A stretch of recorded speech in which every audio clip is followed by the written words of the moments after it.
près de la moitié des écoles d'infirmières font payer des frais illégaux. Oui, on parle là des IFSI, les instituts de formation en soins infirmiers. 45% d'entre eux feraient donc payer des frais en plus des frais d'inscription au concours. Selon cette enquête, c'est illégal et les sommes ne sont pas négligeables pour les étudiants. Ça va de 50 à plus de 300 euros. Virginie Salmen. Pour la rentrée, Claire, 18 ans, vient de décrocher une place à l'Institut de soins infirmiers de La Roche-sur-Yon.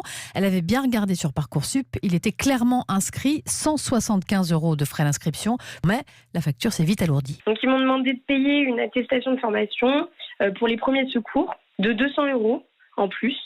Il y a des frais de service, je ne sais pas ce qu'il y a dedans, ils ne savent pas expliquer, qui est à 50 euros.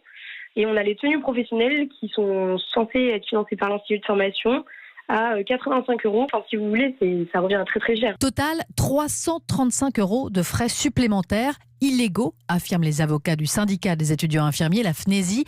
Pour son président, Bilal Latrèche, les élèves qui sortent tout juste du lycée se retrouvent piégés, obligés de payer. C'est-à-dire que derrière, il y a une pression qui est exercée chez l'étudiant en lui disant si nous ne recevons pas ce chèque lors de la remise de ton dossier, tu ne seras pas admis à l'IFSI. L'argument qui ressort le plus souvent, c'est il faut compenser d'un manque à gagner de la suppression du concours. C'est en aucun cas aux étudiants de pâtir du désengagement des pouvoirs publics. Parce que désormais, il n'y a plus de concours payants. Les instituts de soins infirmiers sont accessibles sur dossier via Parcoursup.